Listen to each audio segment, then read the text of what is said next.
మనోడి track record చూశాక ఎలాంటి సినిమాతో రాబోతున్నారు?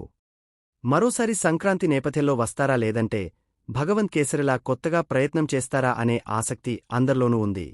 అయితే అందరి ఊహలకు మించి ప్లాన్ చేస్తున్నారు ఈ దర్శకుడు. మరి ఈ హిట్ మిషన్ ప్లాన్ ఏంటి? వరుసగా 2 సక్సెస్లు వస్తేనే ప్రెజర్ హ్యాండిల్ చేయడం కష్టం అనుకుంటే అనిల్ రావిపూడికి ఏకంగా వరుసగా 9 విజయాలు వచ్చాయి. రాజమౌళి తర్వాత తెలుగులో ట్రిపుల్ హ్యాట్రిక్ పూర్తి చేసింది అనిల్ ఒక్కరే.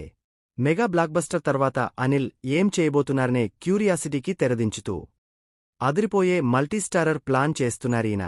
అనిల్ రావిపూడికి మల్టీస్టారర్ కొత్త కాదు. F2, F3లలో వెంకీ, వరుణ్ తేజ్లను కలిపారు. అలాగే చిరు, వెంకీతో మన శంకరవరప్రసాద్ గారు చేశారు. కాకపోతే వెంకటేష్ కాసేపే కనిపించారు. అందుకే ఈసారి ఫుల్ లెంత్ మల్టీస్టారర్ ప్లాన్ చేస్తున్నారు అనిల్. అందులో వెంకటేష్ ఓ హీరో, మరొకరు తమిళ, మలయాళం నుంచి ఒక అగ్ర హీరో రానున్నారు. తన సెంటిమెంట్ కొనసాగిస్తూ 2027 సంక్రాంతికే నెక్స్ట్ సినిమాతో రానున్నారు. ఈసారి విచిత్రమైన టైటిల్ ఫిక్స్ చేశామని, ఒక్కసారి ఆ ప్రాజెక్ట్ అనౌన్స్ చేశాక వీడు మళ్ళీ మొదలుపెట్టాడురా అని నవ్వుకుంటారని చెప్పారు అనిల్ రావిపూడి.